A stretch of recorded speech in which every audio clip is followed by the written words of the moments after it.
La météo, c'est le programme le plus regardé à la télévision, mais pas forcément le plus facile à renouveler. Sur France 2, en même temps que le printemps, arrive une nouvelle recrue, Tania Young, débauchée d'ITélé. Avant sa première, la nouvelle Miss Météo du service public s'est entraînée cette semaine avec son boss Laurent Romeshko. Un training météo, ça donne quoi? Réponse en images avec Christelle Rebière. Ça, c'est celle de ce matin, celle-là. Attends, mais là, alors là, il y a un souci. Petit cours de cartographie virtuelle pour Tania Young. C'est pas grave, elle m'a juste oublié une vitesse de vent, mais je vais... Bon. Depuis hier, elle est la nouvelle Miss Météo de France 2, le Patrice Drevet version glamour.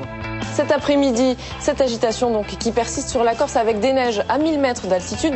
Et ce soir à 20h, elle va se retrouver pour la première fois devant 4,5 millions de téléspectateurs. Je veux pas penser à ça.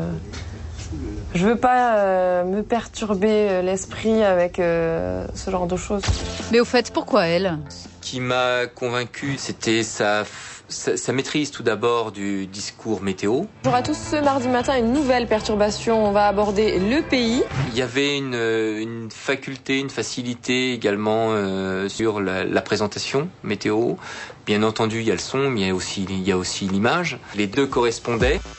En attendant l'image et le son, à J-1, Tania apprenait encore les rudiments du logiciel météo de France 2. Tu mets tes textures sur l'après-midi maintenant. Après, tu rajouteras les vents. Car ici, on fabrique soi-même sa carte. Mais le deuxième, ouais.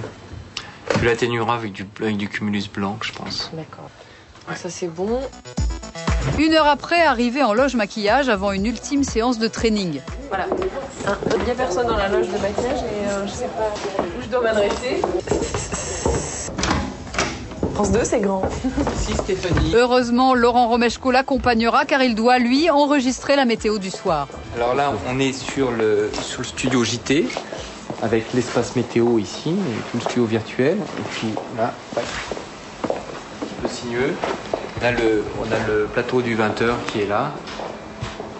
Avec, vous ne le voyez pas derrière, mais juste derrière le panneau blanc, il y a David Pujadas. Et c'est parti. Monsieur, bonsoir. Le temps se calme tout doucement en Méditerranée. Alors même si les chutes de neige vont encore se poursuivre, mais à plus haute altitude, à partir de 800-1000 mètres pour demain.